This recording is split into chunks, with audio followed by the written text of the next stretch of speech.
he's back, and he's looking to be a complete fighter and eventually heavyweight champion. Tonight, he takes the first step towards that against Ed Gutierrez. There is David Tua, now 33 years old. His boxing age seems much older, but that's because he came out of the Olympics with a medal and turned pro at 19. Checked in at 245 and a half, has 38 career knockouts. And you know all about his thrilling battles with Rahman and Abiyabuchi. Those were the glory days. Here are the last 5 fights. It includes a 2-year layoff due to court battles. And since the rematch draw with Rahman, he had 2 wins last October, and he got by Sisi Salif by split decision. He is reunited with trainer Roger Bloodworth. They're working on being more than just a left hook slugger, a well-rested Tua man. He's excited to be back. Well, David Tua is back into the ring again. You know, I'm back in doing what I love, and that is to fight. So, you know, I've been away for quite some time, but it served me a lot of good, only because the body hadn't taken a beating for over 2.5 years. So it's time to get the show back on the road again. Tonight, the target's Ed Gutierrez. Ed is 40 years old. Got a late start, turned pro at 35. Took part in the Chicago Golden Gloves at age 23. He's 15-2-1, 6 knockouts as a pro. And he's taken a major step up. He's off 2 full-distance losses to prospect J.D. Chapman. Prior to that, he won 7 straight. It's a scheduled 10-round fight. Mike Ortega is the referee. Go. Gentlemen, we went over the rules. Give me a good, clean fight. Protect yourself at all times. Obey my commands at all times. Good luck to both of you. Touch them up. The ring experience, no comparison. Tua has 30 more fights. He's fought Lennox Lewis for the title. He's been in with Rahman, Moore, Ruiz, Bird, Abiyabuchi, and he has an Olympic medal. 33 years old, David Tua. The most dangerous fighter that Gutierrez has fought. One mistake, and you can find yourself, in this case, Gutierrez can find himself waking up in the locker room, and it would probably be from a left hook. That is the forte, that is the trademark of Tua. First round knockouts, Tua 15 of them with that lethal left hook. He says he wants to be a more complete fighter now. The old style was just to set up that big hook. Now looking to work on the basics, do the little things that make you a good boxer. Gutierrez must box, must use the ring, must keep Tua turning as he's trying to do now, so Tua cannot be set on those massive legs to throw that massive left hook. He is a very, very thick heavyweight. So many times in David Tua's career, we've talked about the height difference when he fights some of the heavyweights. Not the case tonight. Both men the same height, just a little bit over 5'9".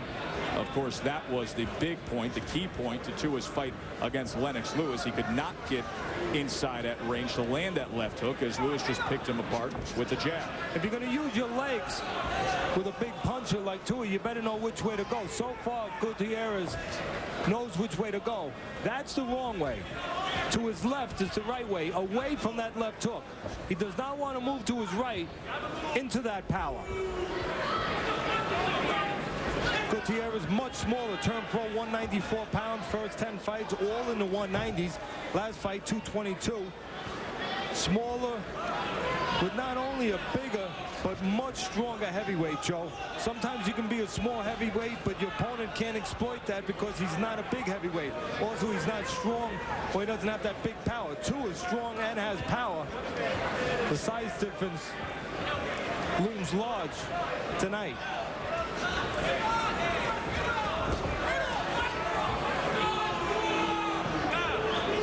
If there's a knock on Tua, it's that he's not always busy enough, even with that big left hook.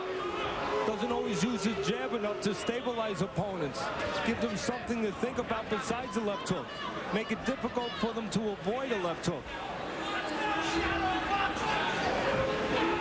Right now, everything being avoided so far in this nondescript first round. Of course, Tua is dealing with a lot of inactivity. 9 months since his last fight. Go back 2 fights. He was off 2 years. But the tremendous edge, as you said, Joe, and experience, has fought 5 world champions. Had legal battles with his former management, was out of boxing from 2003 to 2005, and now he is back. End of one. Tua Gutierrez fights at the Manhattan Center on 34th Street in Midtown Manhattan. What a crowd on hand tonight.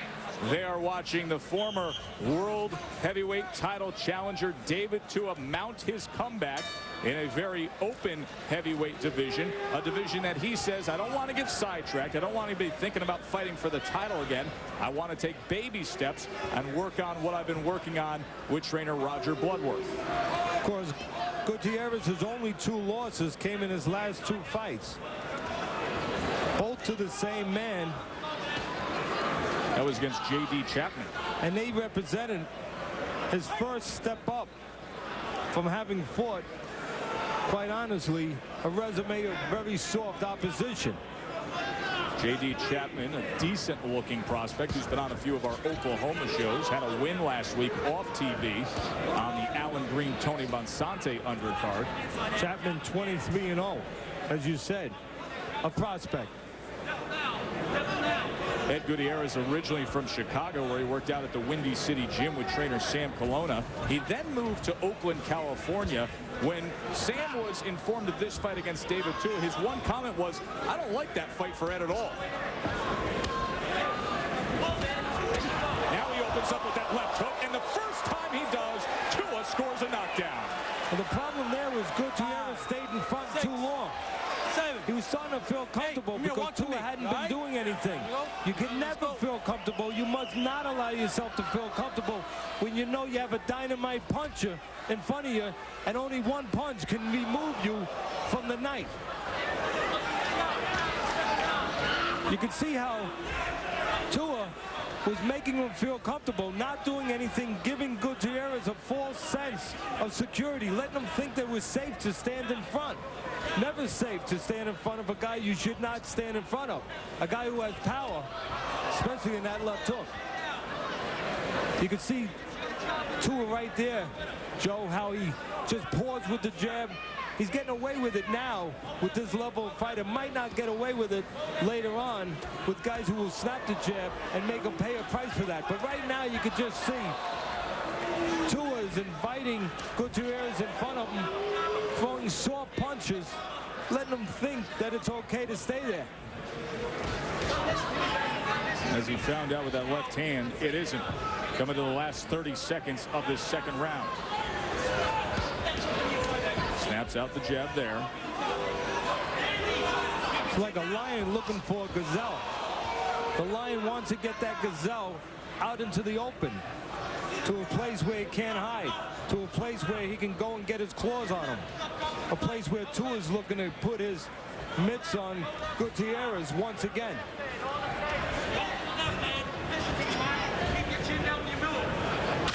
Coming to the end of the second round, highlighted by the knockdown scored by David Tua.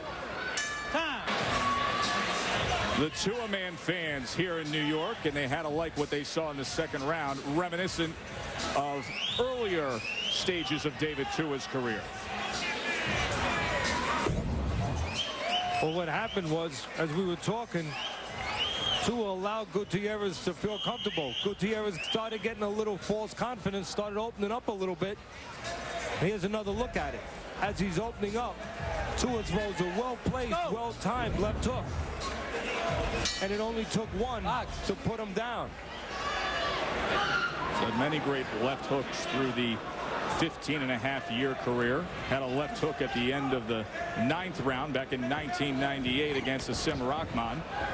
That would cause Rahman to be stopped in the 10th round. Of course, first-round knockouts against Michael Moore and John Ruiz. And now David Tua, after 2 years away from court battles, and then a 9-month layoff recently, trying to make a run back up that heavyweight ladder. The task in front of Gutierrez, yes, he has to find a way to score, but mostly he has to find a way to stay away from that left hook. And that means not staying in front of the power punch in Tua. 14-3 edge in that second round, according to Punch Track. 30% landed. You know, it's a catch-22 for Gutierrez. If he just moves, then of course he's accused of just surviving, not trying to win. And you want to always try to win.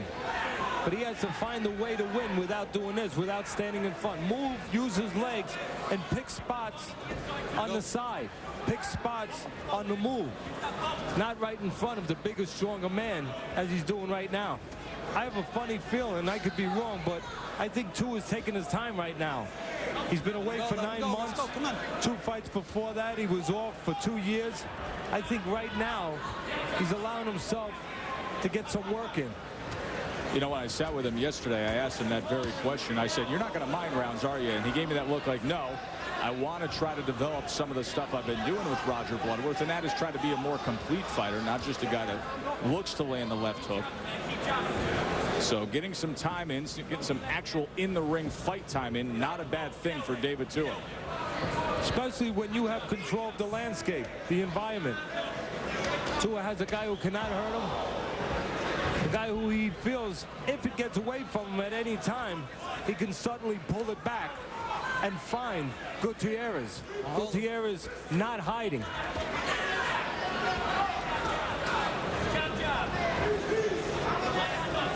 Again, at least in my humble estimation, Gutierrez going around or about it the wrong way, standing in front of Tua, who can eliminate him with one punch at any possible time. I believe Gutierrez should be using his legs, staying away from these kind of shots, keeping Tua turning instead of set to punch. Covered up, Tua came round it with a right hand. Tua wants to work on his moving, more head movement, controlling the ring more. There's a right hand that gets around that guard one more time. Gutierrez not posing a threat that forces more movement out of David Tua. Coming to the end of round number 3, the former world title challenger David Tua taking on Ed Gutierrez. You on Wednesday Night Fights, brought to you by Just for Men Hair Color. David Tua, Ed Gutierrez. Round 4 scheduled for 10. David Tua in the black trunks with the white writing. You see the MVOA. That is Samoan for all glory to God. Ed Gutierrez went down in the 2nd round thanks to a signature left hook from David Tua, thus a 10-8 round on Teddy's scorecard, 30-26 Tua. Left hand to the body from Tua.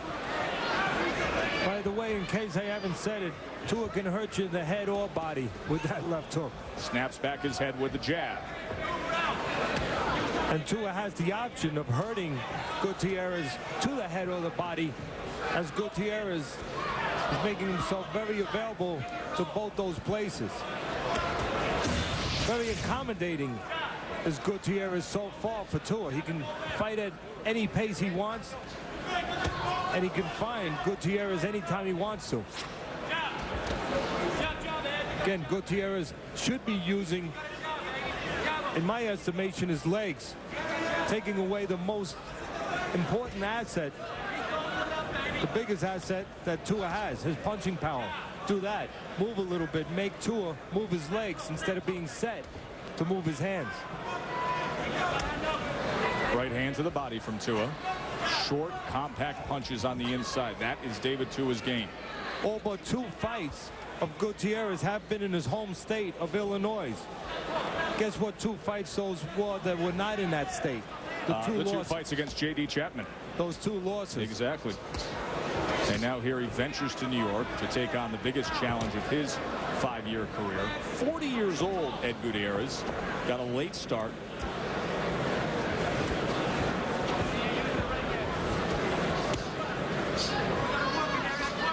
Uppercut on the inside from Tua. Right now on the inside, it's not a matter of what Tua can do. It really is a matter of what he wants to do. Right now, he's at the buffet table, and it's up to him how many times he wants to go there, how many servings he asks for.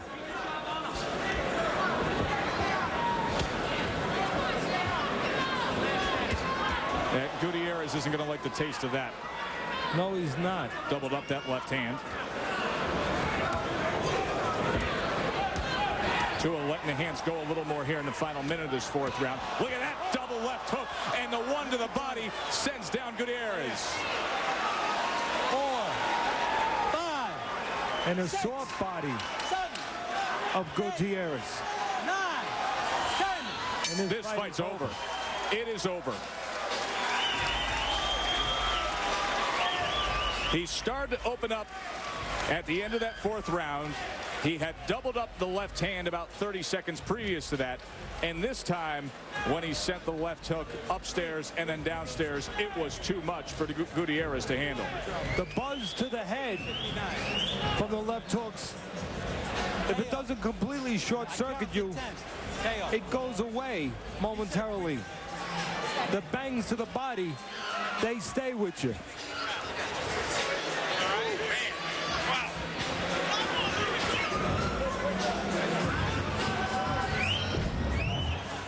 Here's the finishing touches. All you have to do is see the geography, where Gutierrez is putting himself. We said that from the beginning, in front of Tua. It was just a matter of when Tua was going to land the right punch. And you can see the way that's set up. But take one more look at it. Left hook up top brings the arm up a little bit, and then the elbow is out, and the left hook downstairs does the job for Tua. David Tua, 39th knockout of his career. For the official particulars, let's send it to the ring to Greg Dubin. Ladies and gentlemen, the bout comes to an end at 2:59 of the 4th round. The winner by way of knockout, David Tua. David Tua